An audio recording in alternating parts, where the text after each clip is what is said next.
Hi, everybody. My name is Caesar. And I'm Martha. Welcome to the 41st episode of Inner White Screen. I know, it's kind of crazy to think about, right? 41. Yeah. Of Inner White Screen, where? Two idiots who know nothing about movies talk about movies. Good job. You almost let that slip, huh? Yeah, I don't know. For some reason, I'm feeling like it's been a while since we've done this. I know, it literally has been a week, but I feel like we've been off for a couple of weeks. Yeah, it's weird. I don't know. It's very strange. But anyway, yeah. Welcome back to y'all who are back. And if not, if this is your first time watching us, please leave a like, subscribe to our YouTube channel. We actually are just, last I checked, we are just on the crisp. Is that the right word? Cusp. Crisp. Just on the crisp. We were just on the crisp. Of 70 subscribers. So if you wanna help us get over that crisp, Yes. help us out there. Anyway, Martha, your question for today. Yes. Okay. Mary has 4 daughters, and each of her daughters has a brother. How many children does Mary have? Mary has 4 daughters, and each of her... Okay, can you repeat the question? Sorry. So Mary has 4 daughters, and each of her daughters has a brother. How many children does Mary have? Okay, so Mary has 4 daughters, and each of her daughters has a brother. Oh, 5. Why is it 5? At the very least. Well, if each of them have a brother, that means they all have one brother, and they share it. So what are you trying to say? So she has 4 kids, 4 daughters, and 1 son. So that's 5. Because total. each daughter has the same brother. Yeah. All right. Well, Quick math. Martha, what you been up to this week? Just gonna transition on. Actually, yeah. So I've actually watched a lot of movies. Crazy. Did you enough. know? Yeah. You sure? Yeah, I have actually. Go for it. I don't know about any of these. I have. Okay. So I didn't even know you had time for this. Well, so here's the thing: is that we didn't go over them last week. Oh, are you gonna go over last week's too? You can't. No, we didn't, because we did the Oscar nominations first. Yeah. So we skipped over what we had seen. So this is from the past 2 weeks. Okay. Yeah. Go for it. So I finally saw Eternals. Oh. Very late, but I watched it. It was good. I enjoyed it. Yeah. So that was good. That was pretty much my thought leaving too. I'm like, it was good. It was good. Yeah.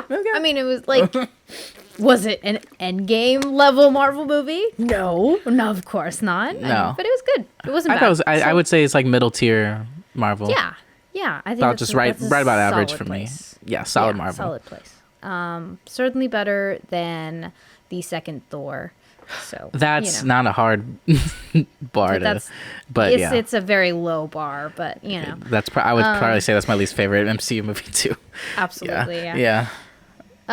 Okay, so then I also saw a couple new movies to Netflix. I think some of them were created by Netflix, unfortunately. Those are always wild cards. So you never know what you're gonna get with those. About to get into. Yeah. Okay, Don't tell me you watched Tall Girl 2. There's a Tall Girl 2. It came out, yeah. How the hell did I miss that? I don't know. I almost forgot about it too. I'm watching that later. I should have watched that opening night, but I haven't seen it. No. Honestly, why was there no... There was no promo for it. No promo. It's not even I was on Netflix earlier and I saw nothing for it on my... That's hilarious. Which obviously it's not like Kissing Booth, you know what I mean? Quality wise, yes, but in terms of popularity, I feel like those are more popular, and when those come out, they're always all over my Netflix. Yeah. But this one has not been. So okay. Well, I'll have to check that one out. Anyway. But no, I ended up watching another one that was probably just as bad as Tall Girl, if not worse. It's called Can You Keep a Secret? So this is with Alexandra Daddario and Tyler Hoechlin. Okay. Yeah, so it's one of those rom-coms where it's girl meets guy and, bad first impression, and then he becomes her boss, and then they fall in love. Why'd you watch this? And my mom was like, let's have a rom-com night. So a couple of these are rom-coms, unfortunately. Oh, nice. So we watched that. Netflix is the best at these. They pump out 10 of these a month, it feels like. They really do, and they're just as shitty as the last. So it was not good. It was bad, is all I have to say about that. Okay. I also saw Home Team, which is also on Netflix. Did not watch that. It was actually cute. It was cute. Kind of. It was okay. So I've heard people say that like it's fine, but I don't know if they're comparing it. If it's fine compared to the other movies he's done, like Kevin James. You know what I mean? I mean, it's certainly not. What is that one? The Zookeeper. Oh, I've never seen. I mean, that. that's top tier, right there. No, I mean, it's a cute story. I mean, there were a couple laughs that came out of it. You know, it did the job of like entertaining. It's a movie to like throw on and then forget about after. Okay. It doesn't really leave much of an impact. Do you think it's worth a recommendation? If you have time and you're like, I've literally nothing else to watch, I'll watch this. Okay. But I would not say go out of your way. Okay, makes to sense. Watch this. Yeah, but That sounds good. it Sounds like something I can just throw on in the background while I'm doing something. Yeah, something that you just really don't have to focus on too much. All right, that sounds good. But yeah, it was cute. Is all I have to say about that. I rewatched Scooby Doo, the first live action one. Okay, I have not seen that in a very long time. I was dog sitting, and the dog that I was dog sitting, my niece, she got shaved recently and she looks like Scooby-Doo now, so I was trying to like bring her to her roots. Exactly. Didn't work. She didn't like it, so it's tough crowd. That's a shame. Yeah. I also finally saw The Conjuring, the new one, the third one. The Devil Made Me Do It. Did we do it? Yeah. What'd you think? It was god awful. Really? It was terrible. I actually liked it. What? Why? I don't it was really bad, like really bad. I don't remember that much about why I liked it, but I thought it was, for what it was, I thought it was effective. Like, not as good as the first two, but I thought it was a worthy follow-up. I don't know. No, it wasn't. No, it was terrible. It was awful. Hated every second of it. Oh, sorry. Anyway, and interesting. Finally, that could be a fun episode in the future, because I thought it was pretty decent. And I absolutely despised it. I thought it was just terrible in every single way. All right. There was nothing good about that movie, but we'll talk about that in the future. We'll bring it up later. Anyway. Yeah. What else you got? And then the last movie I saw, the most recent and unfortunate, Marry Me. Did you see it in the theater? God, no. I saw it on Peacock. Yeah. Well, okay. The reason why I ask is because I know you can stream it if you have the paid subscription to Peacock, but I don't know anyone who's paid for Peacock. So my brother-in-law has it for some reason. Okay, that's why I figured. Okay, I'm assuming I don't know anyone who has a Peacock account, so that's why I asked. That's why I just assumed. I figured because it was streaming on Peacock, it was going to be really bad, and I was like, all right, I'll sit through the first 15 minutes of it, and if I need to get out, like give up, I will give up. And then I like to think of it as like, when you see like a car crash on the side of the road, and you just can't look away. It's a horrifying thing that you cannot stop looking at. Yeah, that is exactly what this movie was. It was awful. It was terrible, and I couldn't look away. That's interesting because I've actually heard it seems like it's gotten like decent reviews. But it was bad. I mean, like, the storyline has potential. Oh, but the storyline's pretty ridiculous. It's ridiculous. It's absolutely which ridiculous. I think is part of. I feel like it would be part of the charm of it. Like if you're already looking at it and thinking this premise is too stupid for me, that you're not gonna want to watch it in the first place. So my main issue was the fact that the two leads were J-Lo and Owen Wilson. I think that's so funny. There was zero chemistry. There was never a point in the movie where those two characters were in a scene and I said, that looks natural. That's cute. I love them together. Not once did I think that. It is just, there's no chemistry between them. Because again, it's J-Lo, Goddess, and Mr. Ka-chow, Owen Wilson. The god. Like, you're not going to put a title on his... the man, the myth, the legend. Love the man, but like... Not the couple. When we're talking standards here, they are not. I would argue that J-Lo doesn't deserve Owen Wilson, but that's a conversation for another day. Okay. All right. But, okay, well, I'm sucks you didn't enjoy that. I haven't seen it. Yeah. So, but I did want to check it out with my girlfriend at some point. So if we do that, then I will update y'all with my thoughts. Yeah, we'll see about that. Yeah. What did I see this week? I know I didn't watch too much. Let's see. Okay, the few of these I also did not talk about last week. I guess I'll bring it up now. I think I told you about this already. I watched the Lizzie McGuire movie for the first time all the way through. Lizzie McGuire. I thought it was pretty fun. I've sat through more of these Hilary Duff movies than I thought I ever would, and this is probably my favorite one of them. So I'll give you that. It is a classic, absolutely. Yeah, I had a fun time with that. I watched what is likely to be the Best Picture winner this year, in The Power of the Dog, that is on Netflix, and it's a slow burn, and so for a long time I'm really wondering like what is the point of all this, and I will say by the end of it, everything starts to click, and even to the point where like thought to myself, I could see this a second time. Like could see myself going back to it just to like kind of piece everything together. So it's a lot of subtlety. You know, it's like a Western, like talking about toxic masculinity and things like that. It's a very heavy subject matter kind of movie, but Okay. I think there's a lot there. And I'll probably win Best Picture. So you know, I would check it out. I liked it a lot. What else? Last movie I saw in the theater was Jackass Forever. Funniest movie I probably will see all year. I like if this you. I mean, you have to know, I guess, whether you're in for that kind of humor or not. If you're not, then like don't bother. But if you are, you're gonna have a blast. So that's what I had. And then I saw Being the Ricardos. After all it didn't get too many Oscar nominations, but it got a few for actors. And I will say the actors were very good in it. I know nothing about I Love Lucy. I mean, that was obviously before our time. Yeah. And but it takes some interesting angles and perspectives at the relationship between like Lucy and Desi Arnaz, which is the couple featured in the movie. So yeah, that was all right.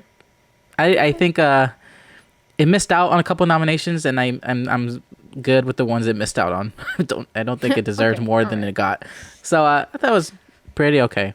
But that's about all I watched. So. All right. Oh, I did watch. Oh, sorry. Real quick for TV. I did catch up on Pam and Tommy on Hulu. Oh. It's very good. It's a very good show. So I'm excited to see where that goes. Yeah, it's a lot of fun. And also I am caught up on Euphoria. So I was watching the last episode just right now before recording. Mm-hmm. I'm about halfway through, so okay. No spoilers. This is the real Super Bowl episode. Like, oh yeah. People around us were watching the Super Bowl, and we were just waiting for Euphoria. Like that was.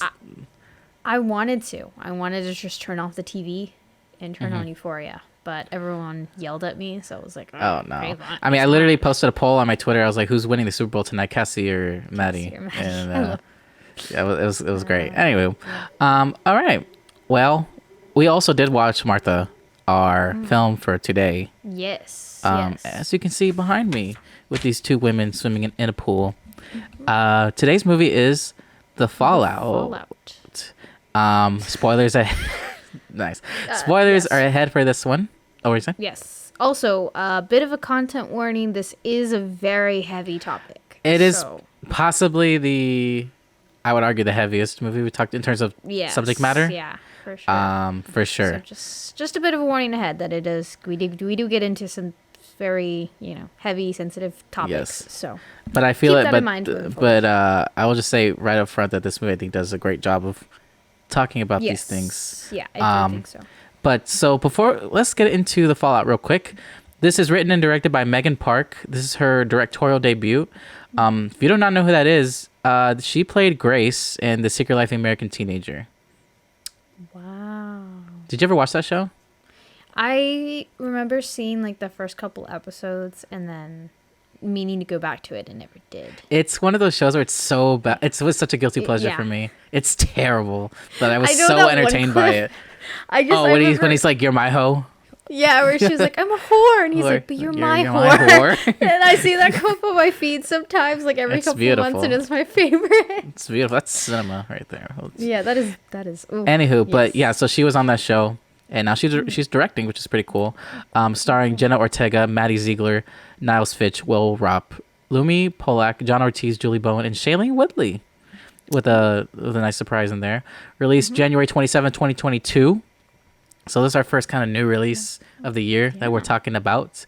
I don't know if this is accurate or not, but I read that this was made on a $12 million budget. So there you have it. And the synopsis reads: in the wake of a school tragedy, Vada, I'm gonna say Vada, Jesus, Vada, Vada, Mia, and Quentin form a unique and dynamic bond as they navigate the never linear, often confusing journey to heal in a world that feels forever changed. Just about accurate. I think it's a pretty damn accurate synopsis. Yeah. I like it. I like it. This was your first time watching it. Obviously, it just came out on HBO Max a few weeks ago. This is my second time seeing it. I was able to get virtual passes for South by last year, the South by Southwest Festival, because COVID, and they premiered it. So I was like, let me check it out, and I really liked it. Like, it was probably my favorite movie I saw out of. I think I managed to see like 10 movies around there, and this was my favorites. And so I was just like waiting for this to like be released, because like it won like the top prizes at the festival. So I was like, okay, like clearly it's like in demand, like come on now. And eventually like it got here to the point where it's on HBO Max and people are able to stream it. So I will say I liked it as much the second time as I did the first. And I think some of the topics here hit me a little heavier than the first time even. Because I noticed, I guess, some of the more subtle moments in this that felt like really heartbreaking to me. So, Yeah. so there were definitely yeah. some of those. What did you think though for your first viewing? Yeah. Well, I mean, I really, I don't want to say enjoyed the movie because like it leaves you feeling very like, Yeah. Oh, for sure. oh, it feels heavy, you know, after Yeah. watching it. You just feel a lot darker after watching it. But Yeah. I mean, I think it still did a very good job of, you know, like sending a message out and did a pretty good job, I think, portraying, you know, messages of like survivor's guilt and Yeah. Oh, yeah. traumatic events happening and how people like, you know, recover from that or move forward from that. But yeah, I mean, like as soon as I saw the trailer, I was like, I need to watch this movie. I think this is gonna I be a knew it good was one. something that was like important to talk about because I know for you, like this was something even like back when we were in high school, like this was something that Yeah. like was very important Yeah, to this you. has always been something that I've like always. I've Yeah. had a lot to say on the subject. Yeah. Still do. I just and Which is I'm unfortunate gonna- that we still have so much to say about it to this yeah, day. it's unfortunate. We've been out of high school how that- many years now? Yeah, exactly. It's been 4 Like- years and shit has been done. No shit Yeah. has been done. Sorry. Literally, the It's- only period where nothing happened was when we were all at home. at home. And obviously, yeah. no shooter's going to come to a high school that's empty. Yeah. And now kids are back in school and look what's happening again. So it's just, So it's. I mean, yeah, really nothing's been fixed. Nothing's fixed. Nothing will ever be fixed. It seems like So it because it's hell, 1999, freaking Columbine and all that. So it's that was it's before I a was very, before I was born. This has been happening. yeah. That's insane. Yeah. And it's a very unfortunate truth that this is the world we live in, and you know Yeah. all we can do is keep talking about it and hope that you know things can maybe get better. But as of right now, things look pretty bleak. It's pretty But- bleak. But anyway, so starting this movie out, so I had obviously, like, I guess the synopsis that they provided at the festival, like I had been aware that this was going to be about a school shooting, this movie. So the beginning of the movie, like I just felt like an incredible amount of anxiety just waiting for Yeah. when it's inevitably going to happen, right? Especially because Yeah. like the movie starts off with like talking to her sister and her best friend. They're showing up to class, and then her sister's calling her saying she got her period and all this kind of stuff. You're just it feels like a very normal high school day, and eventually that's gonna happen, and it's no longer. I mean, things are never Yeah. gonna be the same after that point. I was talking about this with Brianna about the movie, and she said that she went into it not knowing anything about the movie. Well, So okay. in her mind, she was like, "Oh, this is just like I'm a normal girl going to high school. Like this is just gonna be like going through the life of like a teenager." That's what she thought that it was gonna be, and then suddenly it was not anymore. And then Right, she was like, yeah. "I was not prepared for that." And I wasn't even prepared for it for like even going into it. And again, it's like that sense of just anxiety, like you know it's coming, and I don't know, like it starts so normal, and like you know you establish who this character is, and she seems like you know a pretty decent person, that she's like you know she's good with her sister, like she truly cares about her, and she has that moment with her, and she's just a normal girl, and and then just like the worst possible thing that could It happen literally like happens. just happens, and I personally love the decision of not showing any of the actual shooting itself, just sticking with their perspective in the bathroom Yeah. with her and what's her face, Mia. Yeah. And it's just like it's just crazy to me because like literally, yeah, have you you've seen other movies where like a gunshot will go off and they were like, oh, was that a firework? Like I don't know, they'll be like question other things. They just know immediately They know gunshots immediately. because it's like we're so conditioned to like kind of Yeah. have that it in the back of our is heads. Exactly it.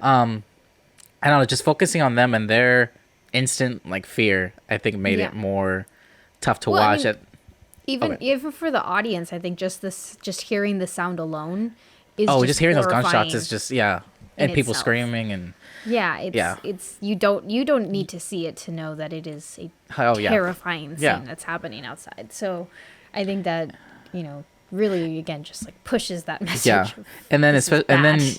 yeah, you have Quentin coming in after that. He's covered in his brother's blood. Like it's just it's a heartbreaking situation, and I love that the way it ended. That kind of whole sequence was like it kind of like they shoot like over the school and it kind of moves past like an American flag. Yeah. I'm like, come on, man, because it's like it just felt so right. It was just like it's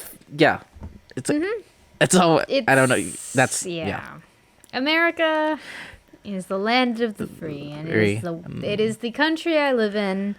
And the unfortunate truth is that we have a lot of stupid people running it, and we Yeah. have a lot of stupid people living in it, and That's that is what you get. with That's really what you get. Yeah, I was gonna say though, real quick. It does make perfect sense though. You were talking about Brianna watching this movie because, like, in the synopsis we just read, nowhere does it say school shooting. At all. It says school's tragedy, which I guess you could kind of like assume that's what happened, but they Yeah. never specifically say. So I didn't see the trailer for this. In the trailer, like, was it pretty obvious that it was a shooting? Yes, Okay. it is. Yeah, That- they make that clear. I just wonder. I think it's fascinating, like going into this knowing the subject matter versus not knowing it, and seeing how that affects how you watch it. So I think that's Yeah. interesting. So clearly, I don't know how much time has passed since then, but she's clearly traumatized, and her family's just at the point where like they are trying their best to help her deal with this, but they clearly have no idea how to. Like, I mean, would anybody? And obviously, no one would know how to Yeah. help somebody Yeah. through that. And Yeah. it's heartbreaking in the sense that you can see like how much pain it causes them to see her like that, and knowing that they don't really know how to help her. Yeah. I mean, they're walking on eggshells, and it's hard. And because again, it's like, how do you help someone who has just gone through this terrible, terrible experience? Yeah. And it's hard. So and on one hand we see this, and then we jump over to Mia's character, and her relationship with her parents is like the complete opposite, where her parents seem to just not care. They're in Japan, and They're literally they're not there. They left her by herself. left their daughter after having such a traumatic experience, and like even if it was for work, that's your child, Like that's your child going through a traumatic experience, and you're still just gonna leave her alone. and you're just gonna leave Yeah. her. Like so we have very two different kind experiences of happening. experiences with exactly. I thought it was an interesting thing where they introduced the movie with her and her best friend. I forgot, what was his name, Nick, right? And he kind of turns into this David Hogg figure. That's Yeah. Is that his name from the Parkland? Yeah. Turning into that sort of activist, thinking like, I don't know why I was the one that like survived, but like I need to like do something to make sure this never happens again. And and we've seen that in reality where like survivors will feel like they need, like they're the ones that are gonna have the voice to kind of They turn that survivor's guilt into something good. Like Good, they yeah. they realize, like, you know what, yeah, I something terrible happened. I could, just question like, why was I the one who was spared, or I could do something good about it. And that's like was his response in this. And so we start seeing him kind of go down his own path with that. yeah. But but we also see on the flip side other people who are having trouble coping with it, which is what is her Vada. name? Vada, yeah, like it starts with a V. But yeah, so like Vada and Mia both are like, clearly not handling it well. Aggressively pouring a glass of wine into the biggest wine glass I have ever Yes. seen, which is a thing I've seen a lot in this movie. Every single household has a giant Giant wine glasses. glass. Do they establish? Do they live in California? I don't Do they know. establish what state they live in? I don't think so. I don't I just think so. it seemed like California to me. It just felt like. Well, it probably is because one, like, I'm assuming the that's probably where they scenery- shot it. yeah, the So, scenery yeah. definitely looks like California, and on top of that, you have Mia, who's like this influencer who Right. most Yeah. often they come from California. So. Yeah. Right. Exactly. But I do like how they show like their relationship because it's like I mean, it's strange in a sense like they're obviously starting to bond with each other, but it's like it's Yeah. they're bonding each other because of their It's shared a experience of the trauma bond. tragedy. Yeah. So it's just yeah. It's I found that awkward. interesting. It is Because awkward. On they're top of two- teenagers already being awkward. Yes, yeah, they're two very different people on one hand, and on another, they are teenagers. Teenagers are just very awkward beings who do Yeah. not know how to socially interact with one another.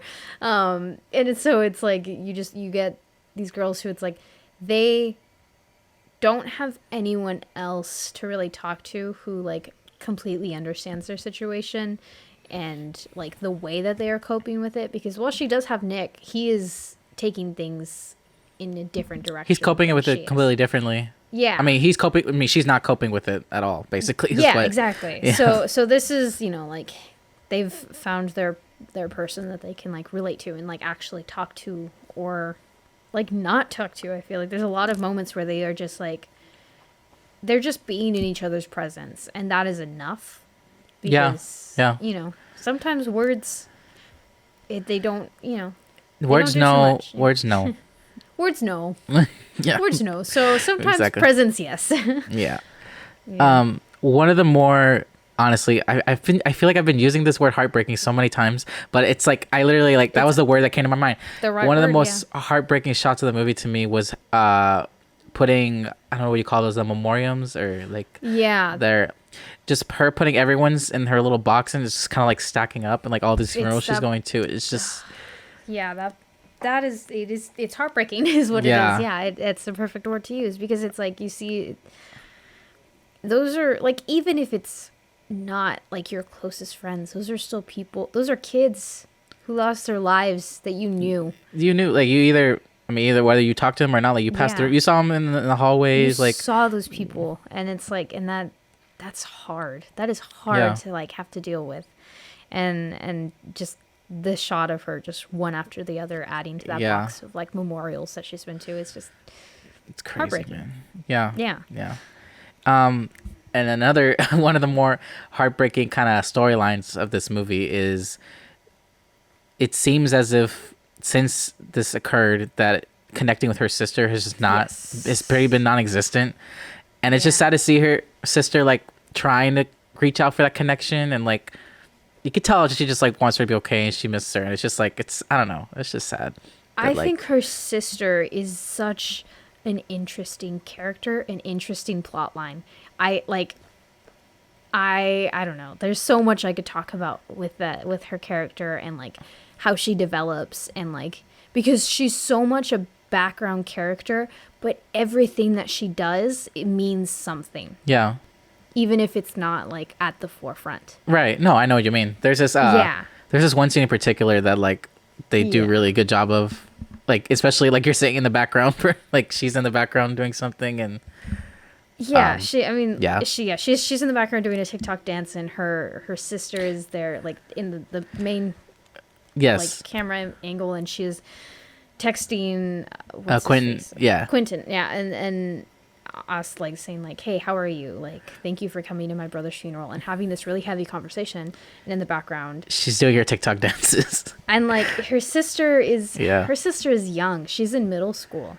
Yeah. She's probably I mean, I'm still- assuming she's probably like 12, 13 years I'm old, something assuming like that's that. Yeah. probably it. And she's naive, Mm-hmm. and that's good in a way, because of just like her older sister has now had to like face a terrible thing at such a young age, because she's only 16, Mm-hmm.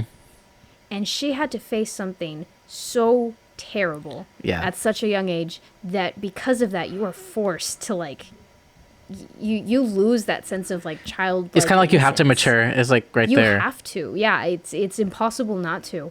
While her little sister, on the other hand, it's like it's such a stark contrast to where she hasn't gone through an experience personally like that, and she still has that innocence in her.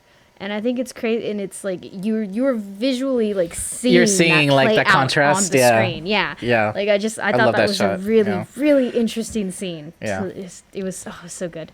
That's so good, dude. I really want to see what Megan Park, what she's gonna do next, because I think there's so I much agree. here, like visually and narratively, that like she does really well. Like, nothing's like flashy about what she's doing, but like the shots that she's creating are just like tell so much. They mean something. But yeah, Every shot means something, and Which I think that's really sticks out when For sure. when creating a movie. So yeah, I definitely agree there. Also, quick shout out to the fact that how they acknowledge about Mia having two dads and they don't make a big deal about it. Like it's a normalized thing. Right? Because I feel like Yeah. every time it's brought up in a movie or show, it's like a thing. And it's, like a thing. it's always not. a thing, and it doesn't need to be. It doesn't need to be. It's just No, I just want to shout that out. I think normalizing Yeah. that's where we need to move. So I just Yeah, wanna because I 100% agree. Yes, thank you for bringing that up. Absolutely. but the way thank you, like the way though that also found me interesting was like kind of the way they depict how they're having trouble sleeping. Like Yeah. you see Veda waking up every night or morning, whatever. She's waking up with nightmares constantly, and then you have Mia that's like cannot sleep because she is alone, and she's literally saying like it's hard to like it's hard you can't have nightmares if you don't fall asleep or something along those lines. Yeah. I don't know. I just think it's interesting, like the different ways that they show the overall trauma for them, like the way like Nick's talking about like we going back to school together and stuff. Like I would just imagine for myself the amount of anxiety that going back to school would cause me. I don't even like just imagine yourself in the same place and like pretending like things are normal again when it's like that's never gonna be normal. It will never be normal again. No. Yeah, that's I can't I don't even want to imagine having to like go back to face a place where so many people that you knew died and were killed. Like that is such an awful experience. I don't know. Like that's, and I applaud Nick for like being brave and like going back to it. But like I don't think personally I don't know if I could have done it. Yeah. So I just that's a really tough thing to like have to go back to.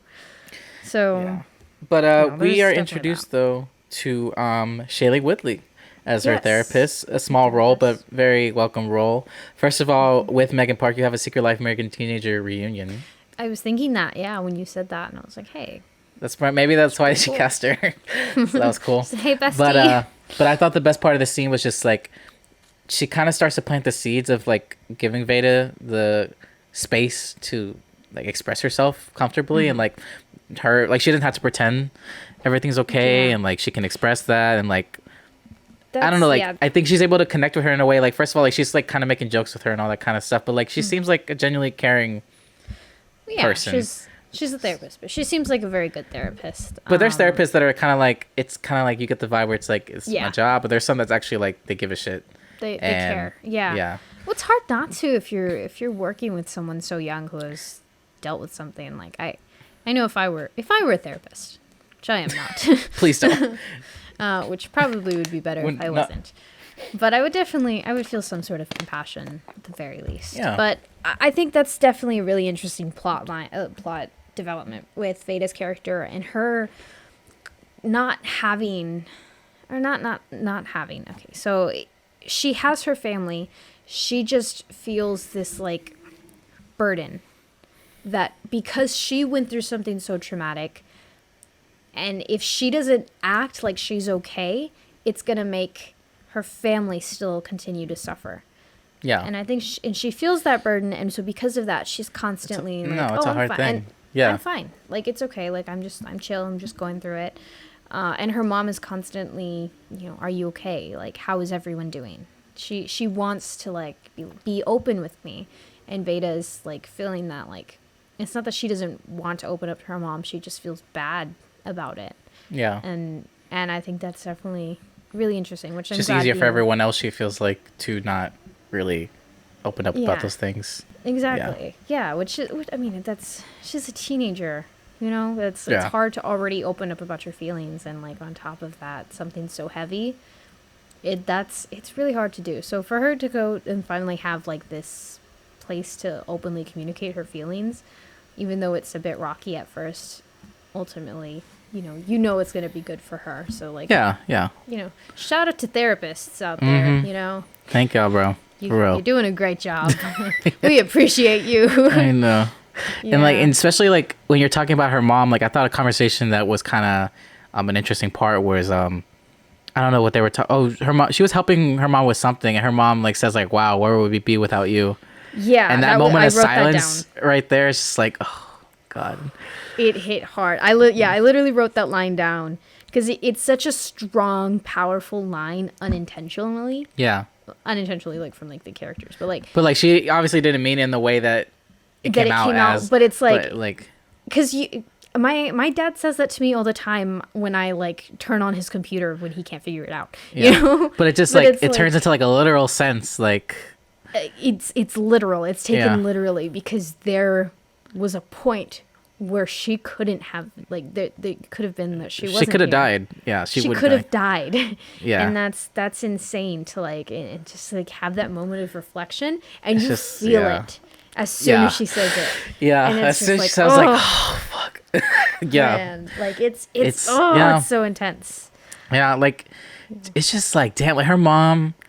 It's just she's just not able to reach her for whatever reason that is. Like even when she like they're like going back and forth and she's like saying like Amelia got her period by the way. She's like what? Like I didn't know. Like yeah, she probably like didn't want you to know about it.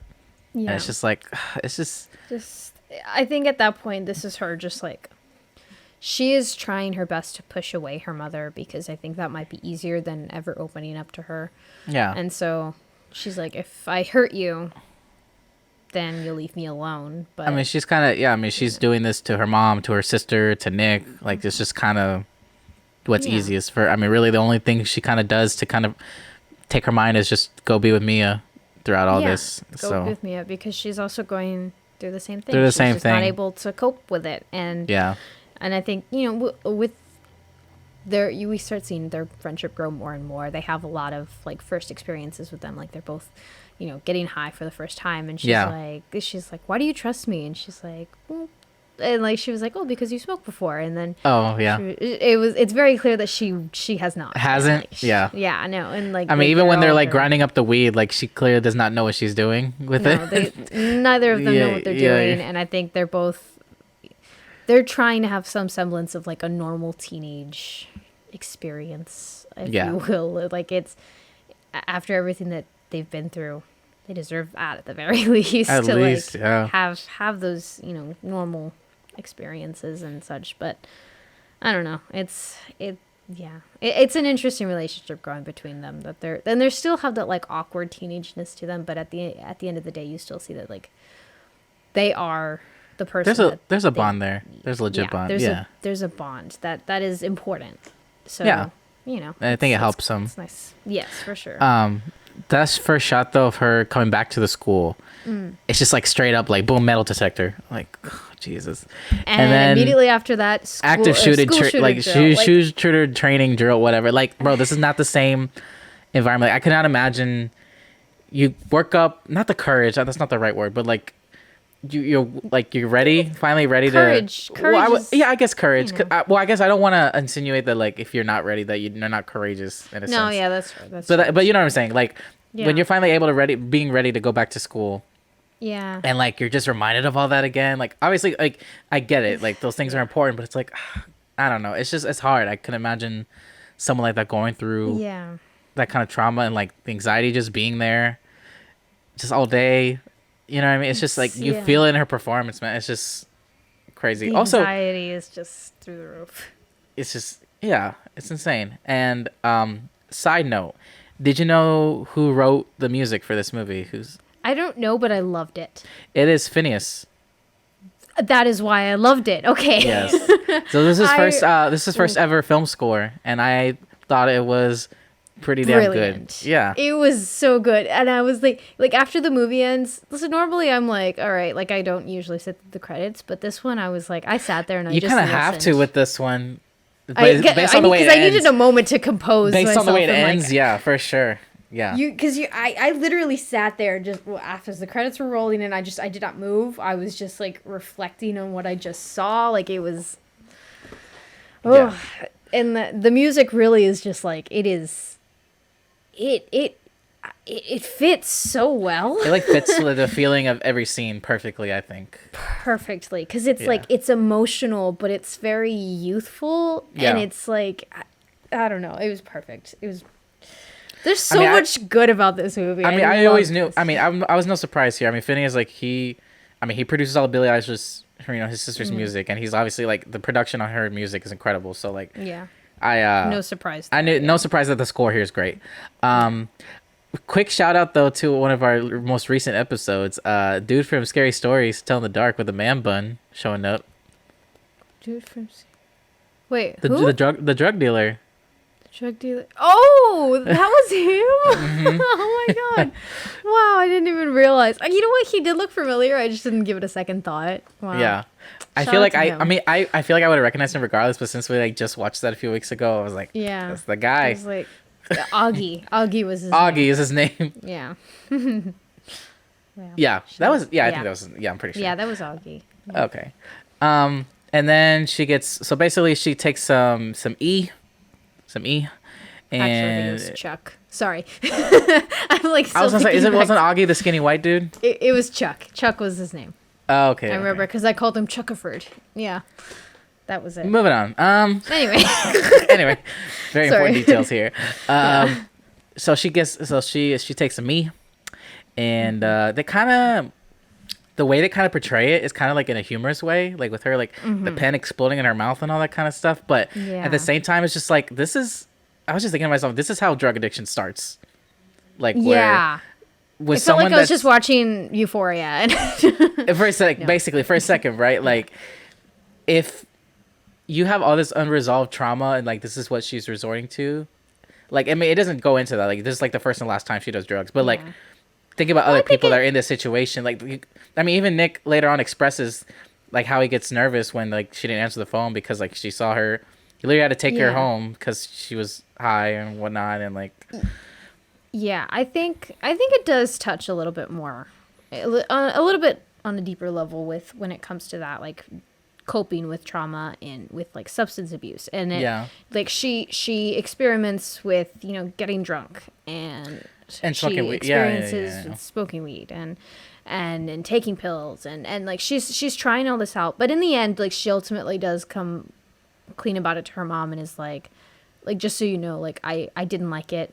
And I won't be doing it. Like I'm not gonna do it again, right? So like it, at least there's that at the very least. But unfortunately, is that for a lot of people that isn't the case, and Yeah. that it does end up leading to drug addiction and alcohol addiction, and that's not good, and that has to do with trauma, and that's why people need to go to therapy because that is super important. Yes. Yes. So, I am glad that they do touch on that a little bit. And I'm glad that at least that doesn't become an even bigger problem for this character who has already gone through so much. Yeah. But, Absolutely. One scene that didn't really connect with me the first time that honestly did hit me this time was when Vada invites Quentin over to her house. And obviously she's crushing on him and doesn't want like her mom or her sister to embarrass her. And then Amelia shows up and that's like what she feels like. But like he ends up taking like a really strong liking to her. Like he's like kind of messing around with her and playing like that. And it didn't really connect to me. I feel like it's just because she reminds him of like his brother that's now gone. Like he's like kind of missing the like a sibling, you know? Oh, wow. That's kind of the that's kind of connection I made at least. And so when I thought of it that way, it kind of hit me. It's like that's I don't know. It was just, Yeah, you can definitely see that where it's like he's missing that connection because it's clear that like it's rough at home with him. mm-hmm. Like he gets that text midway through and is like, I have to go. Like it's Yeah. family trouble. And it's like, I mean, it makes sense after losing your child. I'm sure like his parents are just having a really rough time. So I mean, yeah, I think that him having to find that like little bit of a happy connection between people, because he even talks about it later where like she asks about his brother and he's like, thank you for asking, because no one ever does. Yeah. They think that I'm going to start crying, and it's like, but I like talking about him Yeah. because he was a really special person in my life, you know, and she is the only person that is like able to make him happy Yeah. as of right now.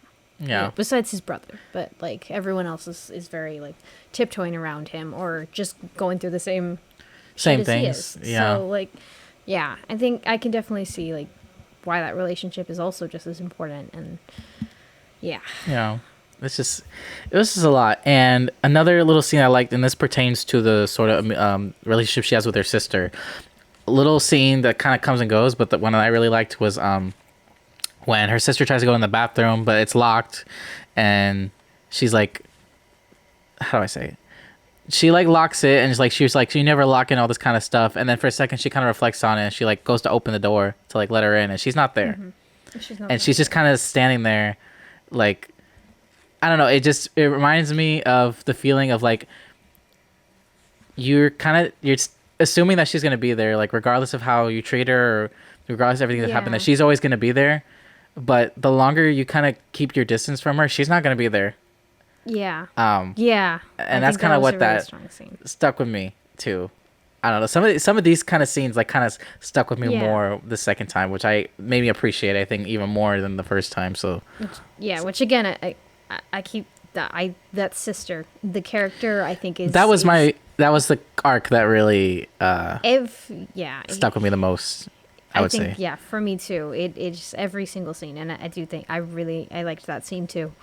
That it was like, yeah, you summed that up perfectly. Where it was just like it was another heavy scene where it was like she's not always going to be there. Like you push when you are going through something and you think that the best option is to push people away.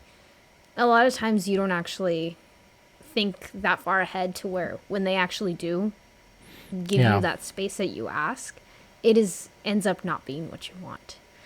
And that's it's rough because you feel like you have to push people away, but you don't want to. You don't. Yeah. No. 100%. Yeah. Quick question for you: did you expect this movie to be gay?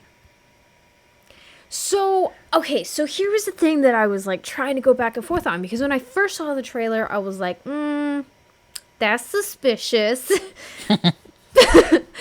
But like also I was like, but maybe it's just like they're besties, like they're just like they went through something together that was very traumatic, and they are latching on to one another in a very close way. And like, and I really struggled with that, like try to like figure out like whether they were like, if it was like, was it gay or were they just besties?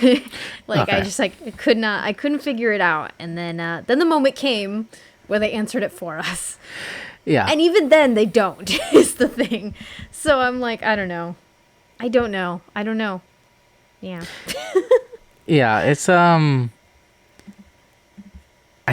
feel like to me it felt definitely more of a moment of I don't know if it's vulnerability is the word, or kind of, I mean, they kind of just kept each other's company when they needed it, but obviously it's also like, I mean, Mia's the one that kind of initiates it in a sense. Not physically, but like she's like kind of looking at her like I feel like she has these feelings that she wants to express and isn't saying them. And then so this is my interpretation of this, is that they are teenage girls and they are already struggling with so much as teenage girls, because teenage girls got a lot of questions in their head, always trying to figure shit out. And on top of that, they went through something extremely traumatic, obviously, and they have found comfort within one another. Now, when it comes to emotions, speaking as a once teenage girl, your emotions make zero sense to you. They will never make sense to you. And it's easy to mistake feelings of romance with feelings of like emotional bonding. Like there is a difference between like finding someone who you can bare your soul with and just have them be the person that you know you can always fall back on, and you just have that such a close relationship with them. But that does not always translate to romantic feelings for that person. Yeah. But as a teenager, you it's hard to tell the difference. Yeah, no, it's fair. That's fair, yeah. And so because of that, this is why I'm confused about this scene where I'm not entirely convinced that this is a gay love story, because I don't think it is. I think at the end obviously, of the day, the whole movie really isn't. I mean, it's kind of just. Yeah, no, I mean, it's a small thing. I don't think that they, like, moving forward, their future of the relationship would go. Oh no! Farther romantic. No! I don't believe so either. Because even they acknowledged at the end that kind of like she was just worried about, like, the reason why she kind of ghosted her after that was she was worried about their friendship or whatever, and then they kind of make up. You know, they kind of move past it. So I kind of just imagine that was kind of the end of it in terms of any romantic thing going on. Yeah. So yeah, that's my interpretation of it. That they're mistaking their feelings, but that does not take away from the fact that they truly care for one another. Yeah. In a very deep way. So that is what I have to say about that. There you go. Yes. Yeah. What was I going to say here? Well, there's parts where she goes off on her parents. Then she goes to see Nick and they fight. So I mean, obviously she's kind of at the point right now where like. I want to talk a little bit more about Nick and like because we talked. Well, I guess I have already said most of what I wanted to say. But basically, what we see from that scene is that they, after going through something so traumatic, you grow as a person. You're forced to grow as a person, and so unfortunately, we see that they have grown into two different people. Yeah. But that, as it's sad to lose people that you've once cared a lot about, but if I don't even want to say it's a natural thing for them, for their case, because it's not natural. It's something unfortunate happened. Yeah. And they took two different paths, and they grew into two different people. And you know, that's how relationships work between them. But this one just sort of, I mean, it is different in the sense, a little bit more unnaturally than most relationships. But yeah, I guess that's all I really want to say about Nick. No, I mean, it definitely makes sense, and it's kind of an unfortunate thing that she does express it later, that like she misses him, and like it's kind of something that happened, and you know all that. It's definitely something tough, but we're starting kind of to get towards the end of the movie, and we start to see some of these relationships start to kind of come to conclusions. So obviously, like we kind of said, I feel like the one that we liked the most was the one with her sister, and I thought that moment where her sister comes to her bed and talks with her, it was so emotional but satisfying. Yes. Yeah, she really needed that heart to heart. 100%. I mean, I think they both did, like 100%, because this is the first time that her sister like expresses her own fears and her own thoughts. Like she talks about how she's worried about her own school being shot up. Yeah. And something that I didn't even really expect to hear that was heartbreaking was she felt guilt. Like feeling like she felt like she put her sister in the position where she could have almost gotten killed because like she went into that hallway where other kids had died, and she kind of felt that guilt herself, and she thinks that that's the reason why she's not talking to her. It's interesting because throughout the entirety of the movie, she is constantly making these like comments, and she's always like talking like very first world problems, and like she's complaining like, oh well, my gym teacher like doesn't even care, and like blah, blah, and like just constantly, and the viewer's impression of it is that like, God, this sister is so stupid, like she does not understand like what her sister has gone through. But that's not the case. She knows what she has gone through. She is not stupid. She understands the severity of what has happened to her sister, and she has her own feelings regarding all that. She has her own feelings about it. But the thing is that she is young. She is, like, again, we are assuming 12 years old. She does not know how to, like, go through those feelings. She doesn't know how to express all of what she has been thinking and how she has been feeling about it. So for them to have this moment of just the two of them, and it's she's expressing like, I am scared, and again, like you said, she felt bad about it. She feels like she was the one to blame, but she didn't know how to bring that up to her sister because her sister has just been pushing her away.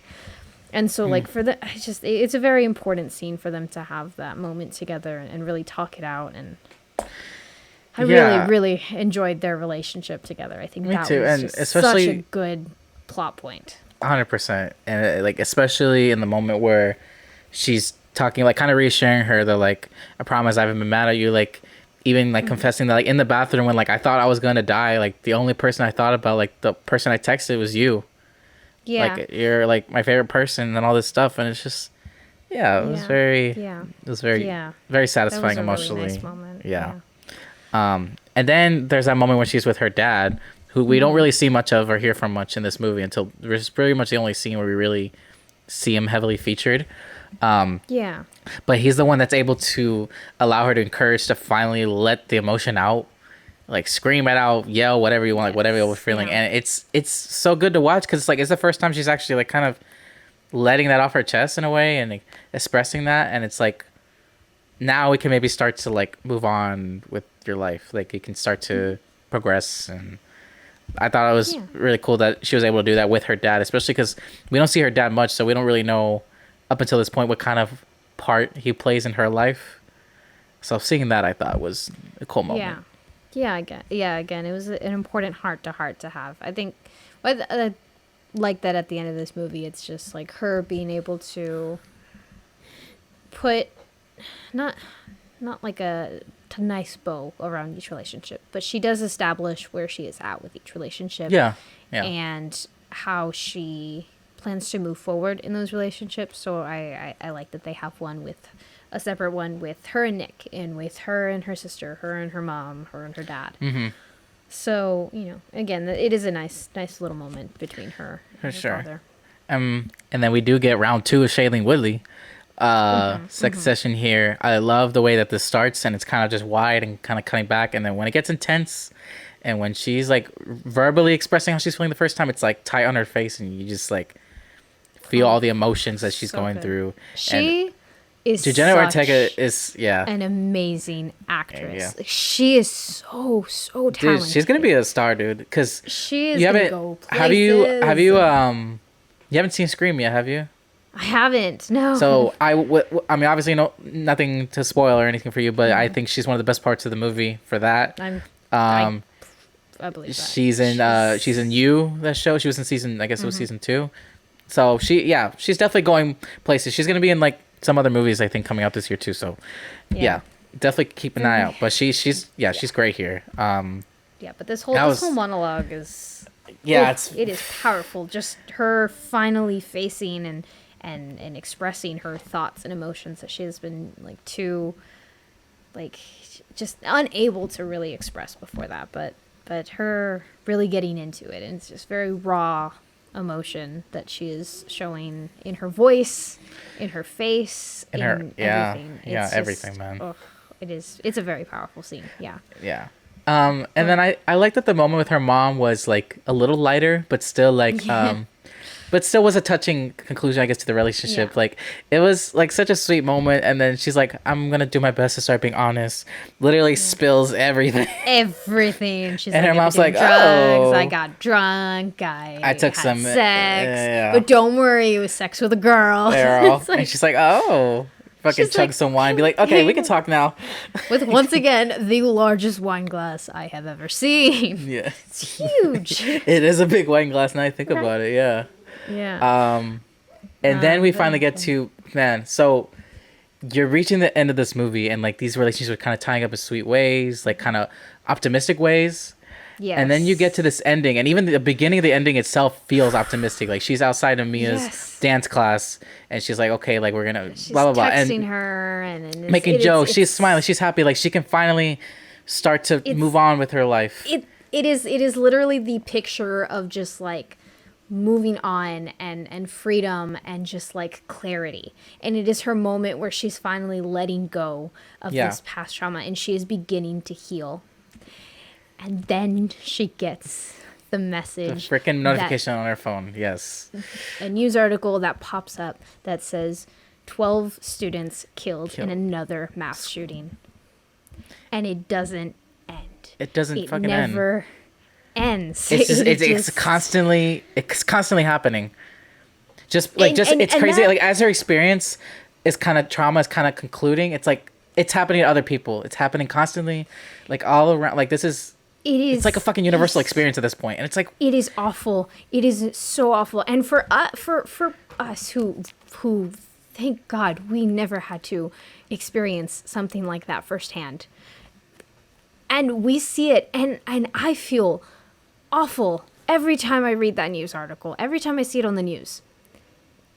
But I never even got to like consider this until seeing this scene where it's like every time those kids who have been through that have to see another news article, I can't even imagine. I'm sure that trauma just comes flooding back. I would imagine every single time, and the amount of times that this keeps happening, that it will never go away for them. Like it is so painful, and it's terrible that this just keeps on happening, and it just won't ever stop, and it is just terrible. No, it's just I mean, like I tied it back to the beginning. It's heartbreaking. Heartbreaking, especially because I like that the movie doesn't necessarily take a firm. Oh, okay. Well, it does in a way, but like this movie is not about taking a firm stance on gun control or what needs to be done, like that kind of stuff. Yeah. Which I think this movie, I like that this movie did that because I don't think this movie wants to do like that's not what this is about. It's about putting in the perspective of the survivors, the trauma they're facing, like how they're dealing with it, how the people they love, like their friends and family, how they're dealing with that. And I think by doing it that way, it just felt much more realistic to the experience and human.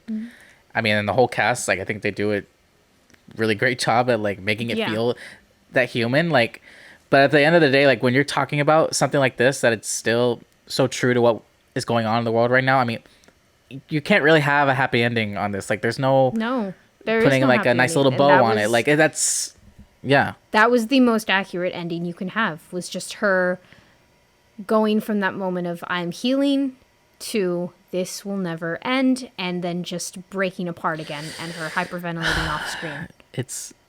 That is the only way you can end a movie like this, because there will never be a happy ending to stories like this, because it's just as much as we want that thing to happen, it's just like it's fucking never ending. It's fucking never ending. It will ending. never end because people are idiots and they will never change, and as long as they keep putting money in their pockets, they're never going to do anything about it. They're never going to give a shit about the kids who are alive and who are struggling. And no, it's frustrating as fuck. But just to kind of summarize how I feel about it, I mean, obviously very early in the year, but it's my favorite movie this year so far. Not really much competition too. Yeah, not much competition there so far. I would say it's between this and Jackass. Very similar movies, obviously. No, pretty but much the same thing. no, but I love that it's finally out and that people are able to watch it, because I think this just handles the subject matter really delicately and respectfully, and in a way, it allowed me to see things in a way that I didn't necessarily think of before, which I think, I mean, that's job well done. Yes, I agree. But yeah. Agree. Yeah. But did you have any final thoughts? Yeah, final thoughts. Just, I think this movie does a really good job of handling messages of grief, of trauma, of survivor's guilt, of like survivor's guilt and trauma bonding. Good job. And all of those words that are a little bit hard for me to say. But I don't know. I again, like you said, respectfully, and it was a very, it did a good job of showing like human, like it was something that was like, it was human. The awkwardness between the two characters, or all the characters, and like everything about it felt real. It felt real, 100%. Yeah. And I liked the sentiment you said about like it left you thinking about things that you never had considered before, because I think the same thing. Yeah. So overall, this was just a very, very well done movie. I really enjoyed it. Okay. do you want to get into our scores for this? Did you want Yes. to? Okay, what would you Yeah. give it? So originally I went into this thinking I was going to give it a 9, but the more I talked about it, the more I was like, damn, this is a good movie. And I think I'm going to give it a 10. Wow. Yeah. Okay. I think this is like my second 10 that I've ever given a movie. But I very much liked this movie. I really, really enjoyed it. So I did not see that coming, man. Now I feel like shit. I'm like, here I am giving it 8. It's a high 8. wow. Very high 8. It's okay. It's stupid. Obviously, this is not the movie's fault. I honestly think the only reason it's not higher is because this is not necessarily a rewatchable movie for me. Like, I'm not gonna put this Yeah. on to be entertained by, Oh yeah, for sure. which is it's Yeah. not its fault. But that's just kind of how I like kind of break it down in my head. But anyway, Yeah. 8 still obviously very high recommendation It's for me. still hot. Yes, I would highly recommend other people watch this movie. Yeah, like I did right not now. expect that rating. Yeah, for sure. I feel like it came out and people were talking about it when it came out, and it kind of like, I feel like in the midst of Oscar season and kind of stuff, it's not as much in the conversation anymore. But people should definitely see this. I wouldn't be surprised if by the end of the year it's like in my favorite movies, like top 10 whatever list. Which, speaking of Martha, Haha, I just wanted to do a segue. No, anyway, so that was our conversation on the Fallout. And then next week, we figured, Oscar season's kind of coming, kind of through and all this stuff. And we've put this off a long time. And I figure we need to do it now. So next week, we are finally going to do our top 10 movies from 2021 Yes. list. Should Martha, be fun. we had to make sure with Martha that she's actually seen more than 10 movies from 2021, but she has. Apparently I have. Yeah. Apparently you I have. remember like 2 of them, but You might have, maybe you'll have an opportunity to catch up on some if you have the time. yes. Yeah, I'll try my best. I'll based on I guess what I've seen and heard of, I'll send you the ones that I think that like would really have the best chance of being on your list, and if you have Okay. time to watch those, Good idea. Let's do that. because I think I know your taste, so we can figure this out. Yes. It's usually Okay, really shitty taste. But next thing you know, it's next thing you know, it's like the new Conjuring, and it's like bottom of your list. God. I did not. Oof, that was a bad one. That was a bad movie. That would be an interesting conversation to have. We can do a hey, maybe Halloween we could do a whole Conjuring series type thing. I don't know. We'll figure it out. Oh, that could be fun. Yeah. That could be fun. Or we should marathon them. That'd be fun. We should. There's only 3 of them. It wouldn't be a long marathon. Yeah, that's not too bad. I remember liking the first one. Me too. I don't have a lot of memories of the first one or even the second one, which I watched more recently.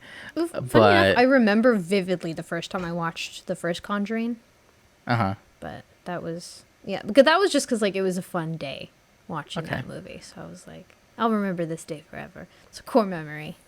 Core memory for you. That's nice. Very nice. Anywho, that'll do it for today's episode of Interwire Screen. Where are my notes?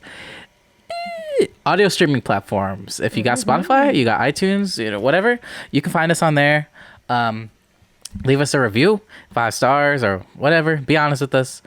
We appreciate all the 2 we'd stars. appreciate all the criticism and feedback and whatever you got to tell us, because we're only 41 episodes young, believe it or not.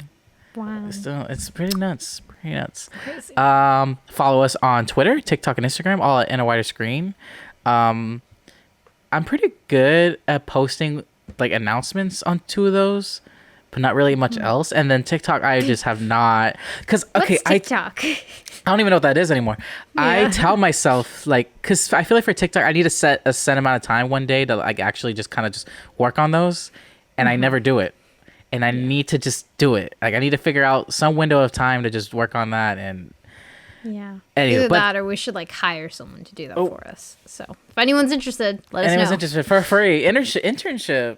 Yeah, it's a unpaid internship. It's an unpaid.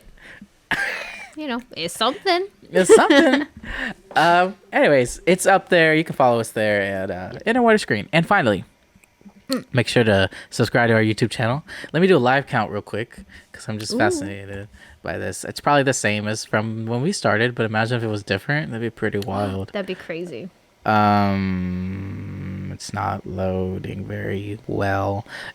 1 second. 71. 71. What? I'm telling you, the last time I looked, I think it was like 69. We have crossed the 70 mark, Martha. How do you feel about that? We're almost there, buddy boy. We're almost there. I'm telling Your you. goal. My goal is 100. Yeah. And I My said goal was 62. 62. So, you know. My goal was 100 by the end of the year. And if we're lucky, I don't want to jinx it. Actually, let's not jinx it. Yeah, let's stop talking now. Let's stop talking. Anyways, so that is it for this that episode. That is it for the episode. Thank you all so much for watching. And bye. Ka-chow. Ka-chow. Bye. Bye.